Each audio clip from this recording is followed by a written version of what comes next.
हमारा प्यारा ग्रह पृथ्वी अंतरिक्ष में फैले इस विशाल अंधेरे में एक नीला नखलिस्तान है जो जीवन से भरपूर है। छोटे छोटे माइक्रोब्स से लेकर विशालकाय व्हेल तक जीवन हर जगह मौजूद है। लेकिन क्या आपने कभी सोचा है कि यह सब शुरू कैसे हुआ? एक बेजान ग्रह पर जीवन कैसे आया? यह एक ऐसा सवाल है जिसने सदियों से वैज्ञानिकों और दार्शनिकों को उलझन में डाला हुआ है। यह एक ऐसा रहस्य है जो हमें अरबों साल पीछे हमारे ग्रह के जन्म तक ले जाता है। कल्पना कीजिए, हमारी पृथ्वी एक नया ग्रह है, अभी भी अपने निर्माण की गर्मी और अस्थिरता से भरा हुआ है। ज्वालामुखी फट रहे हैं, लावा और गैसें वातावरण में उगल रहे हैं, महासागर अभी बन ही रहे हैं और महाद्वीपों ने बस आकार लेना शुरू ही किया है। यह थी हमारी पृथ्वी, आदिम पृथ्वी, आज की पृथ्वी से बिल्कुल अलग। फिर भी इस अराजक वातावरण में जीवन का चमत्कार हुआ। पहले जीवन के रूप सरल एकल कोशिका वाले जीव थे, लेकिन उनका उद्भव पृथ्वी के इतिहास में एक महत्वपूर्ण मोड़ था। यह एक ऐसी यात्रा की शुरुआत थी जो आज हम जीवन की अविश्वसनीय विविधता के रूप में देखते हैं। जीवन की उत्पत्ति को समझने की खोज हमारे अतीत की यात्रा है। यह एक ऐसी यात्रा है जो हमें जीवित होने के अर्थ की गहराई तक ले जाती है।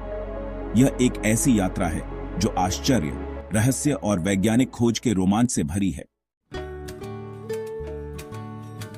20वीं सदी की शुरुआत में वैज्ञानिकों ने जीवन की उत्पत्ति के बारे में एक आकर्षक सिद्धांत प्रस्तावित किया, आदिम सूप सिद्धांत। इस सिद्धांत का सुझाव है कि जीवन की उत्पत्ति शुरुआती पृथ्वी के महासागरों में मौजूद जैविक अणुओं के सूप से हुई थी।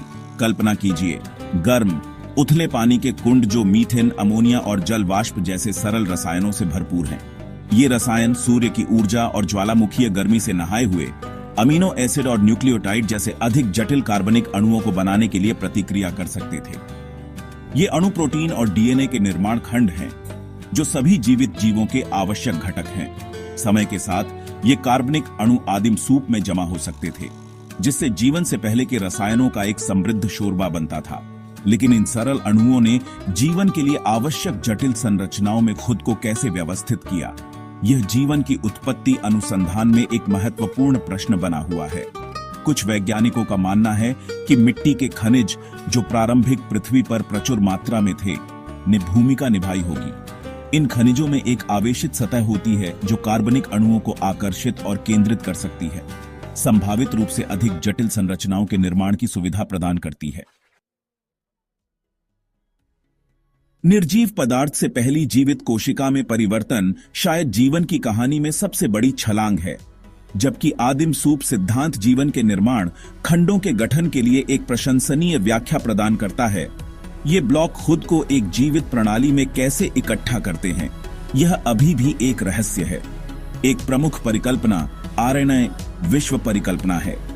इस सिद्धांत से पता चलता है कि डीएनए नहीं, बल्कि आरएनए प्रारंभिक जीवन में प्राथमिक आनुवंशिक सामग्री थी।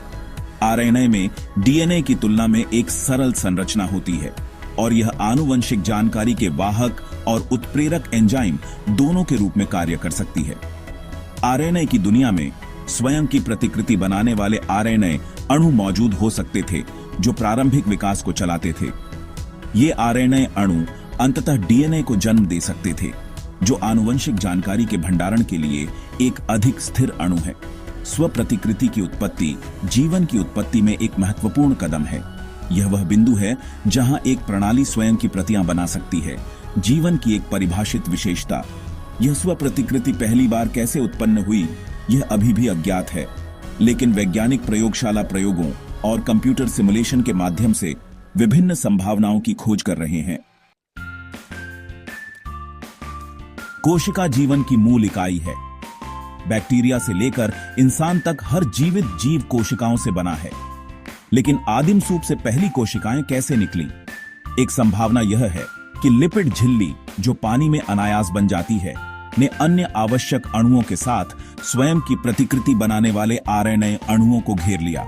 प्रोटोसेल नामक ये संलग्न संरचनाएं वास्तविक कोशिकाएं नहीं थीं, लेकिन आरएनए प्रतिकृति और जीवन को बनाए रखने वाली अन्य प्रतिक्रियाओं के लिए एक स्थिर वातावरण प्रदान कर सकती थीं। समय के साथ प्रोटोसेल अधिक जटिल आंतरिक संरचनाओं और तंत्रों को विकसित कर सकते थे, अंततः पहली सच्ची कोशिकाओं को जन्म दे सकते थे। ये प्रारंभिक कोशिकाएं संभवतः प्रोकैरियोट्स थीं, सरल एकल कोशिका वाले जीव जिनमें नाभिक की कमी होती है। कोशिकाओं के उद्भव ने जीवन के विकास में एक प्रमुख मील का पत्थर चिह्नित किया। इसने एक सुरक्षात्मक झिल्ली के भीतर जीवन की प्रक्रियाओं के कंपार्टमेंटलाइजेशन की अनुमति दी, जिससे जीवन अधिक व्यवस्थित और कुशल बन सका। ऑक्सीजन क्रांति, ताजी हवा की सांस। अरबों वर्षों तक पृथ्वी पर जीवन ऑक्सीजन की अनुपस्थिति में फला फूला। हालांकि लगभग 2.4 अरब साल पहले एक नाटकीय बदलाव आया। प्रकाश संश्लेषक बैक्टीरिया, आज के साइनोबैक्टीरिया के समान, ने पानी के अणुओं को विभाजित करने के लिए सूर्य के प्रकाश का उपयोग करने की क्षमता विकसित की, जिससे ऑक्सीजन एक उपोत्पाद के रूप में मुक्त हुई। इस महान ऑक्सीकरण घटना का पृथ्वी पर जीवन पर गहरा प्रभाव पड़ा। ऑक्सीजन कई प्रारंभिक जीवन रूपों के लिए जहर थी, जिससे एक सामूहिक विलुप्ति घटना हुई। हालांकि इसने एक नए प्रकार के जीव के विकास का मार्ग भी प्रशस्त किया। एरोबिक जीव, जो अधिक कुशलता से ऊर्जा उत्पन्न करने के लिए ऑक्सीजन का उपयोग कर सकते थे। वायुमंडल में ऑक्सीजन के बढ़ने से ओजोन परत का निर्माण भी हुआ, जो पृथ्वी को सूर्य से हानिकारक पराबैंगनी विकिरण से बचाती है। जीवन को महासागरों से बाहर निकलने और भूमि का उपनिवेश बनाने के लिए यह सुरक्षा महत्वपूर्ण थी। कैम्ब्रियन विस्फोट जीवन को मिलती है अपनी लय। लगभग 540 मिलियन वर्ष पहले पृथ्वी पर जीवन ने कैम्ब्रियन विस्फोट के रूप में जाना जाने वाला तेजी से विविधीकरण की अवधि ली। इस समय के दौरान नए जीवन रूपों की एक चमकदार सरणी विकसित हुई, जिसमें आज हम देखते हैं कि अधिकांश प्रमुख पशु समूहों के पूर्वज शामिल हैं।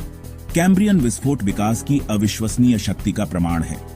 अपेक्षाकृत कम अवधि में जीवन सरल एकल कोशिका वाले जीवों से जटिल शरीर योजनाओं के साथ बहुकोशिकीय जीवों की एक विविध सरणी में चला गया।